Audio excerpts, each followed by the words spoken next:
Well, I looked at the temperature forecast for Atlanta, and on Monday night it's supposed to go down to 7 degrees. Yay!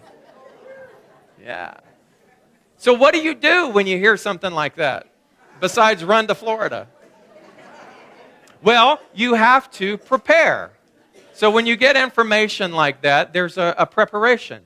It's prepare yourself for that. So if you live in a home or you rent a home and there's outdoor plumbing, then the typical thing to do would be to go and cover that plumbing, right? So there's an action that you take when you receive that information. When I was a boy growing up in southeast Texas, it was very common every single year to be on hurricane watch. And so we had the lumber that was cut to fit into the sides of the window, and you would nail those lumber pieces into the window frame. And over the years, the same nail holes were still there, or rather the nails were still there from the previous hurricane season. And that was just the thing that you did when it was forecast that a hurricane might be imminent. And so even if the hurricane did not pass through, or even if it diminished in strength, we still put up the boards on the window. So there was an action that came. We prepared ourselves. We were preparing ourselves for whatever this weather phenomenon would be. In the summer, we prepare ourselves. When we go outside, we put sunscreen on. We don't leave our animals in the car when it's heat. We don't leave our animals outside when it's bitter cold. We take preparation for whatever the elements, whatever the effects that you and I are experiencing on the human level. And so we prepare ourselves. The British phraseology for that is brace yourself. And so whenever you hear prepare yourself or brace yourself, it seems to be synonymous with the idea that some stress is coming, some discomfort is coming, something out of the ordinary is coming. And so in order to be okay, or in order to survive that, or to thrive through that, you have to take an action, you have to do something. And so that is prepare yourself in the realm of the physical. But this morning, my invitation to you for 2014 is to prepare yourself. To prepare yourself spiritually. And how does one go about doing that? We talk about doing things physical. If you're wanting to experience more love in your life, then you can begin to physically prepare yourself by doing all of the things that one would do to make themselves available, to make themselves attractive, to make themselves in the right place at the right time. You would do things to put yourself out there to be a magnet or to be a match for that. But how do you prepare yourself spiritually for that which already exists? And what am I talking about? The greatness, the immanence, the intelligence, the infinite source, the divine nature, the power, the love that is already there. How do you prepare yourself for something that is already here? You have to do it mentally. In other words, you have to stop focusing on the fact that it's not. You have to stop focusing on what isn't working. You have to turn the other cheek. You have to turn your vision back to the idea and the basic fundamental principle of our metaphysical teaching, and that is that the only thing that is real and the only thing that exists is what you and I label or call God. It's all that is. And so how do you prepare yourself to be in alignment with that truth? So in that spiritual context, it's mental. It's something that you and I have to do within the realm of our own thought process. We have to look at our world, we have to look at our circumstances, and we have to go back to the basics of understanding that first and foremost, that has to be true for us. How do you make that authentic? How do you move from a place of fear and worry and angst into a place of ultimate knowing? I don't know anyone who's actually gone from zero to knowing all in one fell swoop. I'm sure it's possible. But we, in our human form, progress and go through processes and go through spiritual practices to unleash and unlock and to shed all of the things that are not in alignment with that. And that's our daily task. That's the thing that is brought up to us. Because I'll tell you, what must you do? I'll ask you this. What must you do? What must you prepare in order to be ready for something new to come into your life? What must you do? in order to prepare yourself for that new thing, that thing that you pray for, that thing that you hope for, that thing that you wish for? What do you have to do in order to prepare or make room or be in alignment for that? Something new is entering into your life. I'll just put it to you straight. Something new is entering into your life. Why? Because that is the inherent nature of life. Evolution is the inherent nature of life. Growth and expansion is the inherent nature of life. And how are you preparing to recognize it? There is that famous scripture in the book of Romans that says, "Behold, I stand at the door and knock." Who is beholding and standing and knocking? It's not Jehovah's Witness or the Avon lady. What is knocking, what is trying to get your attention, is your truth. "Behold, I stand at the door and knock" is the essence and the energy of all that is God standing literally at the door of your consciousness, at the door of your awareness, asking to be let in. "Behold, I stand at the door and knock. I am there." If anyone hears that, in other words, if you tune into your intuitive nature, if anyone hears that and opens the door, what is opening the door? If you become receptive to that and allow yourself to be in at one-ment with your intuitive nature, then I will come in. I will come in and I will sup with you and you with me. In other words, I will dine, I will integrate my life. That infinite nature that you call God is standing at the forefront of your consciousness, and it is knocking, and it will not stop knocking, because that is its inherent nature. Life is not stagnant. We live in a universal energy of expansion and consciousness evolving. So the big question then that I have for you this morning is this: what if you actually believe or come to a place of knowing that God is all that there is? What if you lived your life as if God is all that there is? What would your life look like? What would your life look like devoid of worry? And what is worry? Worry is the negative use of your imagination. That's it. And we all have imagination. We all have an intuitive nature. We all have intuitive capabilities. But to worry is to take that gift and to program it negatively. And if you continue to focus on that which hasn't happened, then by law, we manifest that. We become self-fulfilling prophets. And so what would your life look like if you went back to the basics and you realized that everything is in divine order? So let's get clear about God.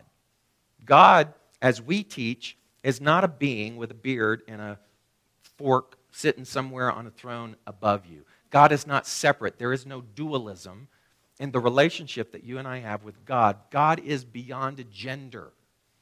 And even though there are many philosophical paths that reference he or he, she, we have to understand and stop for a moment and realize that to try to define God in gender is to diminish something that is boundless, something that is infinite in nature. So what is God to you? What I'll tell you God does is that God changes and morphs the understanding of God as you and I change and morph. As we expand, our understanding of God changes and expands. And so God is what? It's life. It's life. It's that which we see, that which we do not see. It's energy. God is love. God is order. God is the divine design.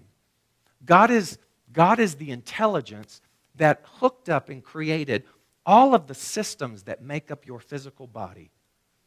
God is the idea behind the design of the chair, behind the fabric and the carpet, in the threads and in the seaming and the manufacturing of your clothing.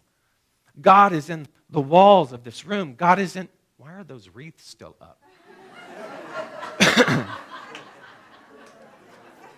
God is in the lighting. God is in so it's an energy, it's an essence, it's an intelligence, it's an order, it's a love, it's everything, it's inescapable, and it always has been and it always will be. And so how do you relate to something that is all? We practice. We begin to look at our world, we begin to look at circumstances, and the circumstances that we thought that God was absent in, we realize that we were mistaken. And so our renewed sense of self is to look at the circumstances, to look at the people, to look at the relationships, to look at the world events, to look at the news, and to go, God is there. It must be. We have those little pithy statements that say, there is no spot where God is not. You might try that, particularly when you go out in your day-to-day business like most of us, and we forget. You run up into one single obstacle, the very first obstacle, oof, that God is all there is business is gone. And so back to basics means that that's the training ground. That's what you and I are being called to incorporate into our life. You know, when I was a kid growing up, I went to Sunday school, and we learned in the book of Genesis that God created the world in 7 days. That, to me, God is the ultimate interior designer, you know. I said decorator in first service, and you never call a designer a decorator. They hate that. So, God is the ultimate interior designer, you know. And so as a child, everything that was created, all of life was created in this. And then on the seventh day, God did what? He rested, right? And so here I am as a child, and this clues you into the nature of who I was. I raised my hand, and I go, what did he do on the 8th day? What did he do on the 8th day? And so to me, I was thinking about that this week because I want for this new year, I want you and I to have 8th day consciousness. So 8th day consciousness to me means that everything you already understand and know, you gravitate to the idea that everything has already been created, okay?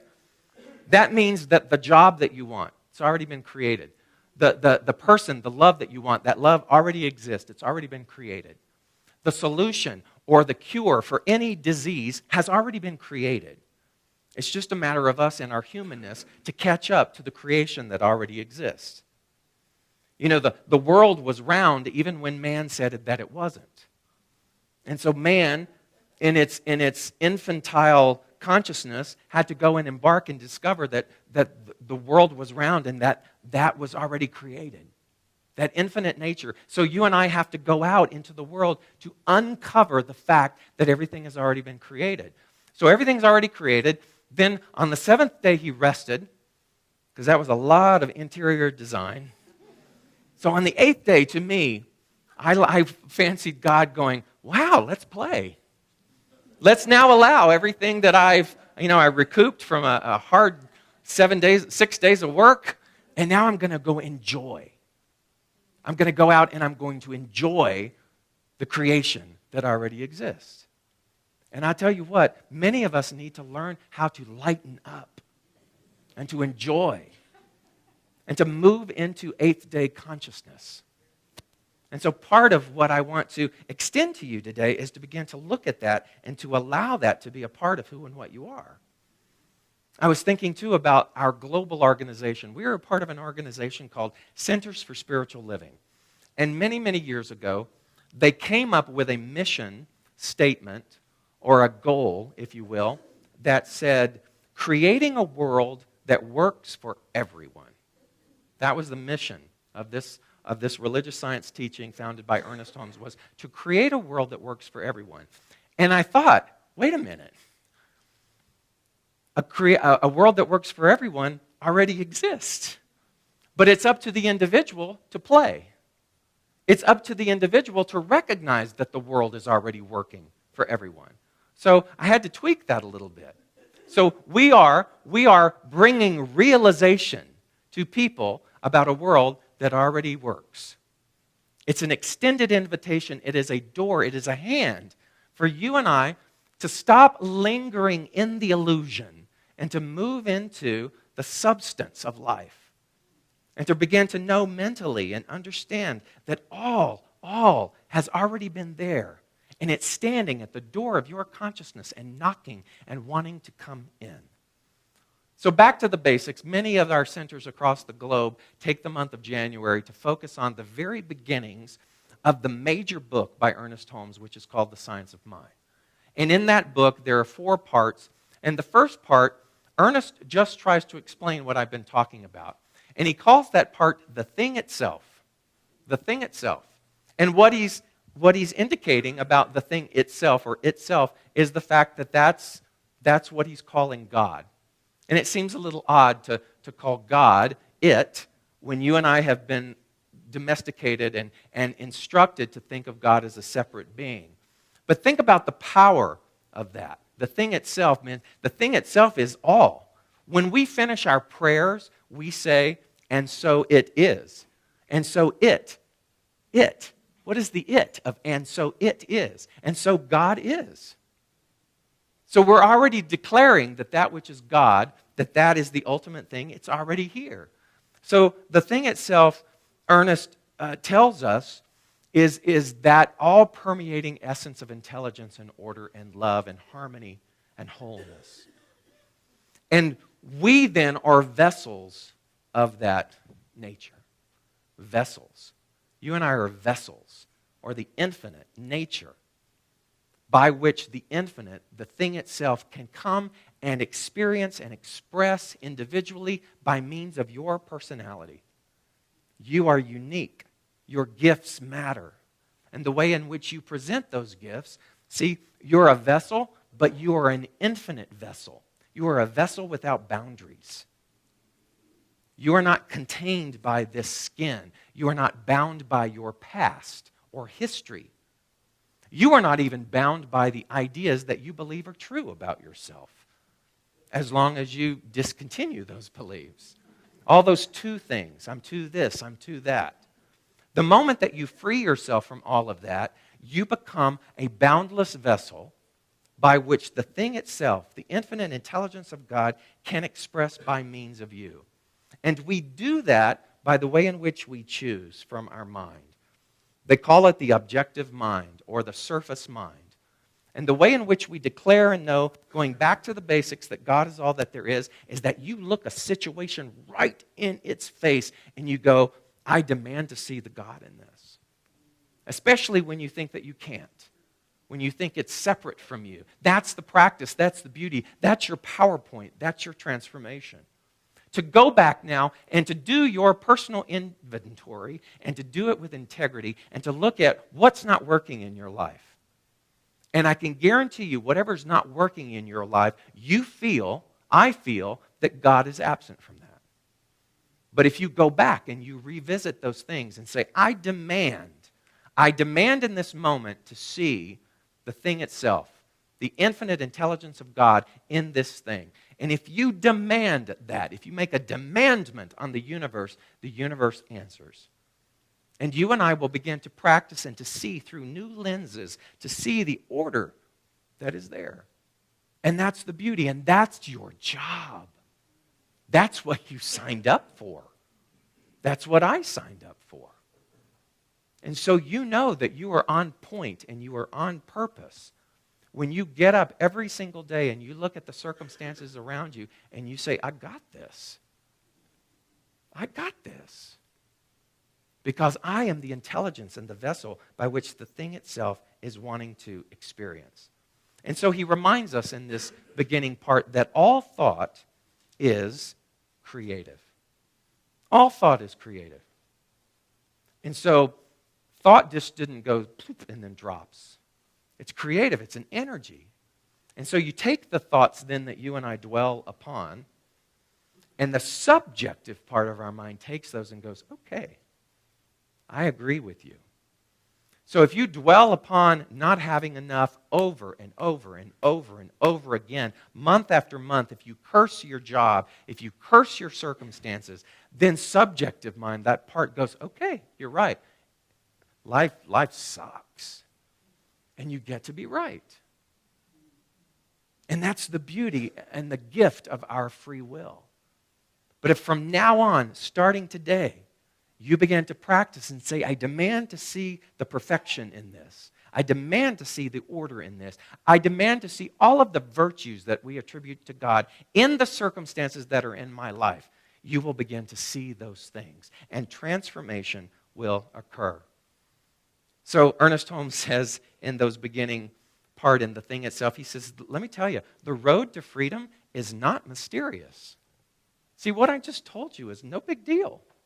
It's not complicated. It's simply change your thinking, change your life. It is done unto you as you believe, as a man thinketh. All of the phrases that we have heard from every wise sage, every philosophical teacher throughout the ages. That's it. So the road to freedom is not mysterious. And he reminds us in our book of the month, another book by Ernest Holmes called Creative Mind and Success, which I'm doing the online class. He says, learning to trust is a part of our freedom and is the thing that will make you happy. Do you want to be happy? Then learning to trust is the thing that will make you happy. When you show up knowing that solution already exists, when you show up knowing that everything is in divine order, happiness then has a place to take root and to flourish and to grow. But if you and I are constantly showing up feeling less than, having this limited energy, closing ourselves off, or wanting to blame someone else or look at the world as competition, then we will never allow ourselves to be in alignment with the thing that is happiness. He writes, we find ourselves torn by confusion, by conflict, by affirmation and denial, by emotion congested by fear, congealed by pride. We are afraid of the universe in which we live, suspicious of people around us, uncertain of the salvation of our own souls. All these things negatively react and cause our physical disorder. And so when you start to understand that no one is responsible for that but ourselves, then you can see that the freedom is being handed to you and I every single moment of every single day. He says we are all immersed in an aura of our own thinking. What do you think that looks like or feels like? To be immersed in an aura of your thinking. Everybody ever called you on your stuff? And, basically they're just saying you have stinking thinking. And you have this aura of stinking thinking. What does that kind of aura look like? Ever been around a doomsday person? Ever been around somebody that nothing's going right? Ever been around that they never have enough? They're always griping or complaining. So that is an aura of that person's consciousness. And they don't even have to say a word sometimes. And you can just feel it. And you want to run for the door. And so every single one of us has that aura. I want you to look and smell the aura of the person next to you this morning. And say, I got your aura. Okay? We are all immersed in an aura of our own thinking. And this aura is the direct result, he says, of all that we have ever said, thought, or done. It decides what is to take place in our life. It attracts what is like itself and repels what is not like itself. So we are drawn to those things that we mentally embody. Again, back to basics. We're talking simple law here. You and I are either retracting or repelling, or attracting and repelling. And sometimes, this is the funny part, is we're saying, oh, I want, but our thoughts are going, oh, go away. Or I want, or oh, I'm not enough, I don't deserve it. And so we have this conflicting intention going on. And so the aura of our thinking, the aura that surrounds us, is an aura of confusion. People a lot of times will say, I'm just so confused. Well, stop. There is something inside of you that knows. And if you don't give that something, that God within you, the ability and the permission to see the light of day, then that confusion will always remain true for you. So here's what I'm going to ask you to do. Number one, stop wasting your energy. Stop wasting your energy on people who give you nothing in return. Stop wasting your energy on trying to convince anyone about anything. And live your life. Live your life from a place of joy You are not here to try to justify the reasons why you do what you do. You are here to be the master, the designer, the architect of the quality of your life. And for some people and in some ways, that's going to be very threatening for other individuals, particularly those people who are not doing it for themselves. My friend John Livesey used to say all the time, living your dream will piss people off if they're not living theirs. Living your dream will piss people off if they're not living theirs. And it's time that you stop wasting your energy on trying to convince or justify why it is that you do what you do. Live your life. Be the light that you came here to be. Honor and respect the gift that you have. Honor yourself. Stop wasting energy and trying to morph and be the manufactured idea of what somebody else thinks that you should be. And honor the uniqueness and the talent and the beauty that is you. Number 2, stop the constant negative thinking. Stop it. That's enough said, right? You got it? This doomsday belief that something or someone can take something away from you, that the government can do something. All of that. I want you to stop for a minute and look at how that is not congruent with the belief that God is all that there is. So, without raising your hand, how many of you have some kind of fear that in your latter days you might not have enough? That there might not be somebody there to take care of you? That you're going to be all alone? That you're going to be abandoned? And so these are the things that I hear repeatedly all the time, that people get so concerned about what's going to happen to me in the future. Well, if God is all that there is, doesn't that stand to reason then that your future and my future and the future of things that we love is secure? It may not look the way that we think or expect it or want it to look that way. But whatever circuitous path that it takes us on will lead us to exactly what it is that we need. So can you give it a rest? Can you sit here for a moment and go, the rest of my life, whatever it is that I need, will be there when I need it? Do you like that? Rather than trying to second guess and manipulate the world of effect. This world of effect is just this illusional stuff that we're spending way too much time trying to shift and change. And so, end that. Stop that. The Buddha said, pain is inevitable, but suffering is optional. So for us, change is painful sometimes. Growth can be painful. Just as the chrysalis is trying to come out of the cocoon and become the butterfly, I'm sure there's some discomfort in that. And you and I have all had our pains, and we will continue to have pain as long as we walk this earthly existence and do this earthly game. But the suffering is optional.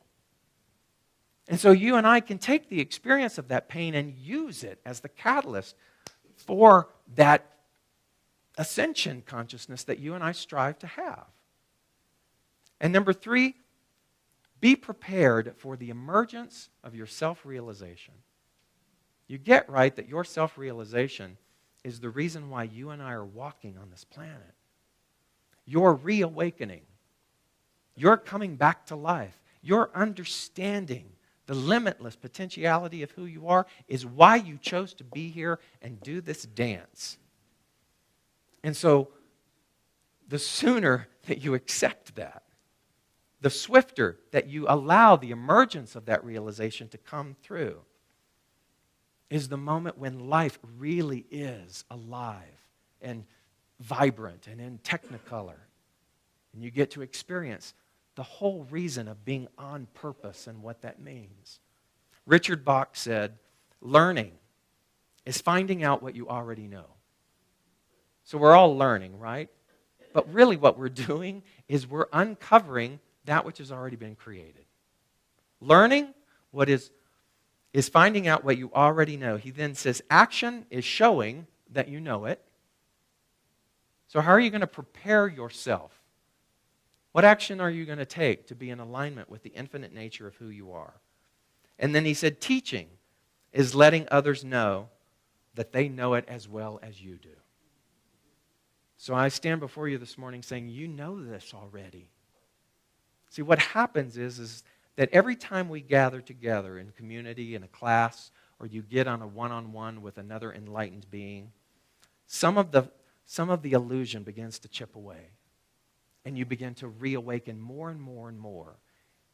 You begin to uncover more and more and more of why you're here. And that's why community is so beautiful. That's why holding one another accountable is so important. So I'm not going to let you get away with smallness this year. I'm going to stop. And I'm going to remind you of the truth of who and what you are.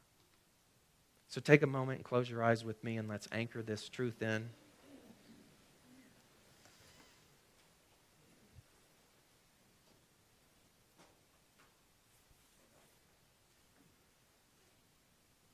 Repeat after me, I am the vessel and the instrument of God expressing. I am the vessel and the instrument of God expressing. I allow this expression to fully flow through me. I am power. I am wisdom. I am wholeness. I am love. Just feel the energy in the room right now. Just from the collected voices and energy of those affirmative statements. We get back to this place of truth. We go back to the basics. And we understand that the thing itself, that which is God, has always been and always will continue to be.